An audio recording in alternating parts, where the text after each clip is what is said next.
CEO of the Walt Disney Company, Bob Iger, may be alluding to Disneyland finally beating Magic Kingdom at Disney World for attendance. Today, we'll tell you why that's a very bad thing for the economics of Disney and why Bob Iger might not want to take that victory lap after all.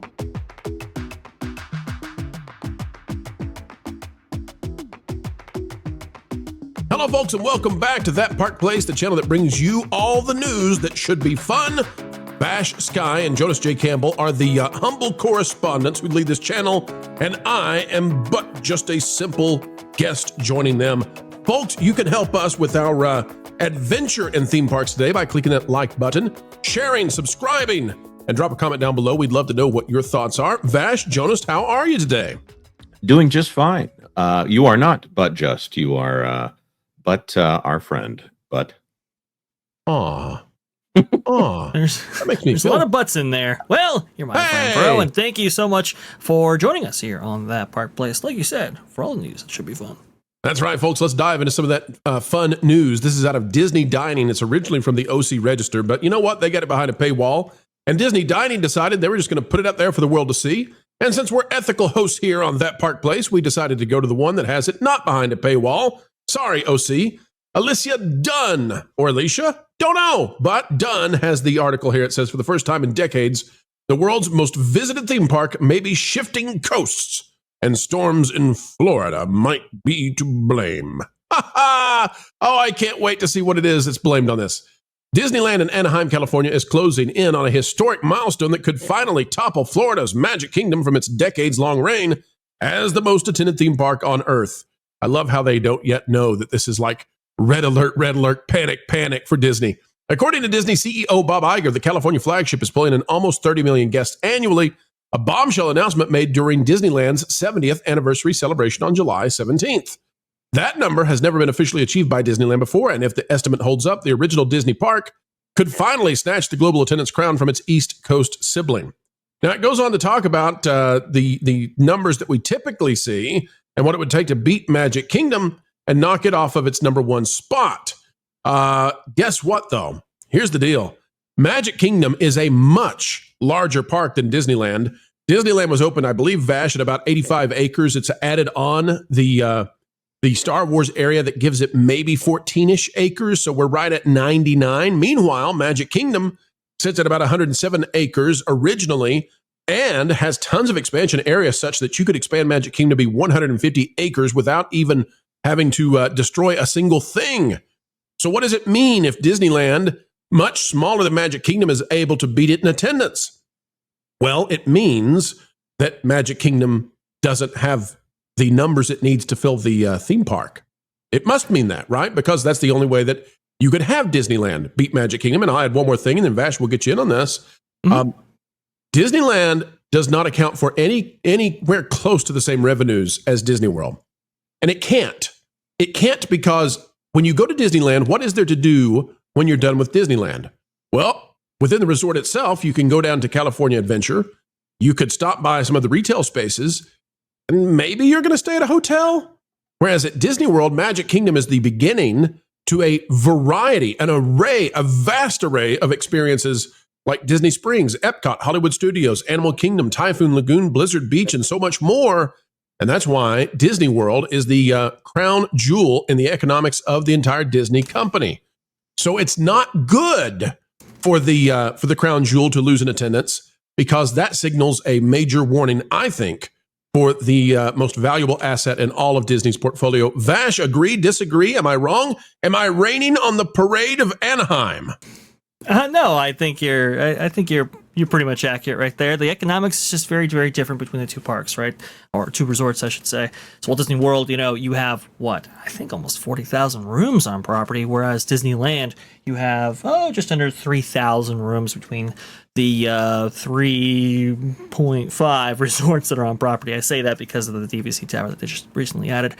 So it's just the economic output from both of these is just so very different. We talk about the Magic Keys, for example, right? I think before the pandemic, you had almost 1 million annual pass holders, a lot of those on payment plans. So they were getting a consistent monthly revenue right there. That stepped down tremendously post 2020, obviously, and the reformat of their annual pass holder system. But still, though, it's just when it comes to the revenue generation potential, there's really no comparison. Let's go ahead and look at Bob Iger's comments that he gave actually to Good Morning America, and see if we we can confirm this reporting. I believe that we can. Here we go. I think I have audio already set up. Around here, we call our colleagues cast members. What message do you have for the cast members that make this place so special? They're the ones that are delivering an experience for almost 30 million people here this year alone. And there are 36,000 cast members that work here. So the message from me to all of them would be, thank you. Thank you for creating these memories that last a lifetime. There you go. So he's talking about 30 million people almost, which is significant for the Disneyland Resort. I believe the last Themed Entertainment Association numbers associated with the Disneyland Resort had the entire resort doing, I want to say, about 27 million or so. I believe it was almost 17 million for Disneyland Park, and then about 10 million for Disney California Adventure. So hitting that 30 million number is really, really big. And I think if we examine the TEA numbers for the last couple of years, Disneyland has been on the heels of Magic Kingdom for a while now, but mixed in with the construction site that is Magic Kingdom this year, with Epic Universe cannibalizing that park just a bit right there, with the very low and lackluster summer that it's had. I do believe this year will be the year that Disneyland will surpass Magic Kingdom in terms of attendance, and that's not good, especially when you talk about the demographics that are different between like the tourist demographic that are visiting once every 5 years, once every 10 years, or maybe once ever, the international visitation and the annual pass holder visitation of Disneyland Resort. The other thing, too, is that there's a capacity difference here. I mean, Magic Kingdom at Disney World has a vastly higher capacity, and there's no reason that it couldn't have even more capacity. And when it doesn't reach those capacity levels, and when Disney presumably tries to hide that, what that means is that those higher capacities are not being sent through to the other parks. There are 3 other parks, and of course, I mean, I'm not trying to make light of Typhoon Lagoon. I know a lot of people forget about it, but I think it's worthy of mention as well. I mean, it's a full-blown water park and massive. All of those parks need Magic Kingdom to send them those guests. It is the catalyst for so much. And so I don't think this is good for Disney at all. I don't think Bob Iger was trying to relay and reveal that this was happening, but it is. And the problem, Jonas, is that Disney already has a solution. So the reason that we know that Disney is aware of this problem is because they're spending lots of money to fix the problem, even though they won't tell us that they have a problem. And the problem that they're trying to solve is capacity. And the capacity that they're trying to solve is they're removing Tom Sawyer Island, Rivers of America, and they're going to put in a Cars Frontierland thing, and then Villains Land. The issue, though, Jonas, is people aren't excited about that. So it is an unworthy solution to a problem that has been a decade in the making.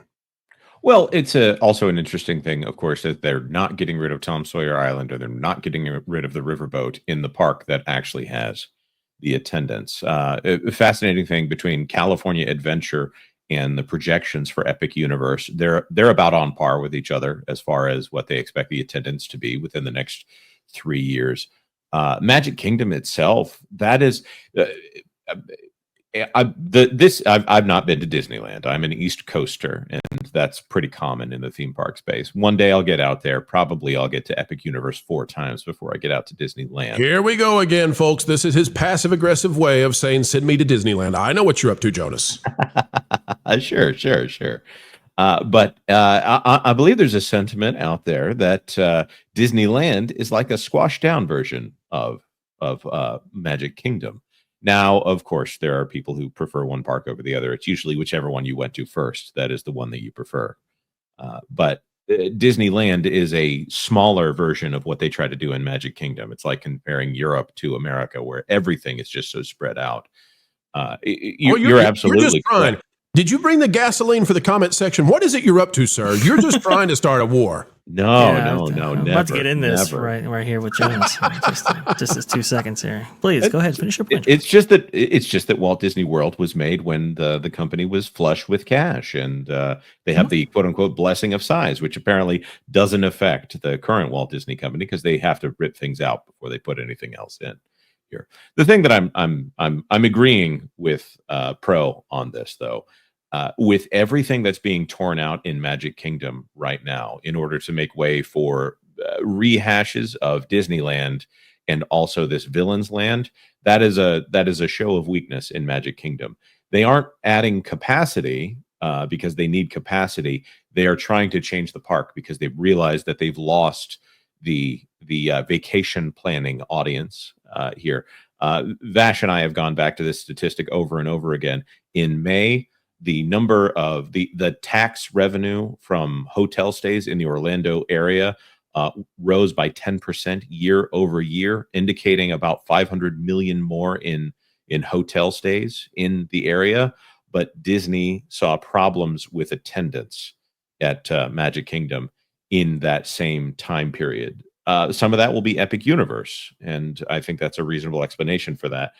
But I just see a problem going forward for Magic Kingdom because they don't have anything that they can really do there that is not a remix of something that the audience is already familiar with. And I'm going to say one thing that will really get on Bob Iger's nerves. The creative engine of this company has not shown that it can create a new intellectual property in order for it to be used in the theme parks. Hey Vash, let me paint a mental picture, and then you tell me if this is right. Okay, before we wade into the Disneyland versus Disney World fight that goes on all the time, and we could do that. You could have just let that go by and let the comments hash out what an L take that was. L take Jonas. Vash, it's like a car rental company, and they've got two vehicles, and they're comparing them. One is a Ferrari, and one is a minivan.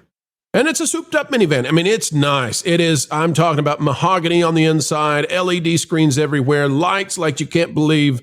But it's a minivan. It's a party minivan, okay? If the car rental company comes out and brags that the Ferrari is transporting more passengers, there's something wrong with the minivan. You've screwed up. And the minivan, despite how cool the Ferrari might be, the minivan, if you're charging per passenger, makes a lot more money. And that's the problem when Disneyland beats Disney World. Did I do is that a decent enough job of explaining it? That's a fair point. I think that is fair. When you look at like the attendance mix, right? When you have an annual pass holder, which predominantly makes up the annual visitation of Disneyland, I think 75% of the annual visitation for Disneyland itself come within 250 miles of the resort. Those people are paying per year versus you have people paying per day at Disneyland most predominantly, especially when you add an international visitation. It's not even close in terms of the per cap number from each guest that's actually inside, whether it be Magic Kingdom versus Disneyland out there. It's just there really is no comparison to be made here, like we've said before, in the revenue generation. So I think your point there about the minivan, yeah, when the Ferrari, if it's a game of transportation and the Ferrari is holding more people than the minivan, that's not where you want to be. I'll put it that way. So I think Disney has expected this at least a little bit. I would think, with the opening of Epic Universe and with the construction site that Magic Kingdom is going to be, but it's certainly not sustainable, and it will show up in the earnings reports. It just will. And now Disneyland has low attendance. Whatever. They're still getting monthly payments from the majority of those Magic Key holders. When Walt Disney World has low attendance, I mean, your revenues just dip and in a big bad way. So I think we will see this on earnings calls. I think we will see this from the questions that actually occur there and asking why this is. But it's obvious if you're a theme park fan. And folks, as we get ready to wrap this one, I'm also going to say, call me a conspiracy theorist if you will. I think I think some of those conspiracies came true, eh? I continue to wonder if these numbers are inflated using after-hours events and special ticketed items, because I don't see how the parks can be and feel as empty as they have, and I don't see how you can get reservations as easily as you can at both of these resorts and still the numbers be what they are. So I continue to wonder, are they counting these secondary ticketed events as if they're regular attendance? I don't mind that. I think that's the right thing. but declare it and show us how that's divided up. All right, guys, any final thoughts before we head on out of here? Nope. I'm just looking forward to my next Walt Disney World vacation. Oh no. Oh, no. man. Absolutely. Oh, not. you're going I'm to going to get Epic it in the next. comments, Jonas. You know, it's not Here all he about goes. it's not all about size, Jonas. Maybe attraction count per park. You should look into that right there. I can definitely tell you that between Disneyland Resort and its parks, well, that attraction count is up. Still, though, revenue, not good. Jonas, you shut your mouth. I don't want to hear about the castle. I don't want to hear about how that makes the entire experience at Magic Kingdom. Don't do it. All right, folks. No, we can't do it. Through the turnstiles we go, on the monorail. We're out of here. Folks, like, share, subscribe, click it, stick it to the algorithms. It is the notification bell. Drop a comment down below.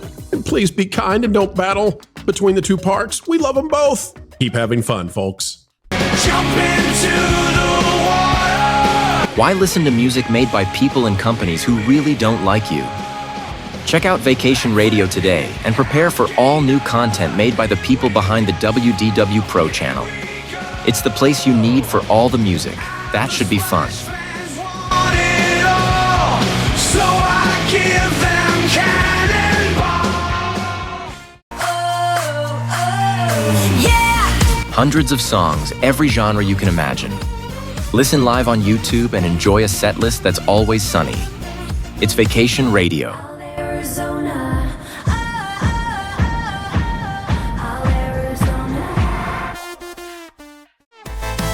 Pineapple pizza, Hawaiian asphyxia. Can't wait to be up. 3 days of you and me. What are you waiting for? Every WDW Pro video has a link to Vacation Radio in the video description. Try it out and subscribe today.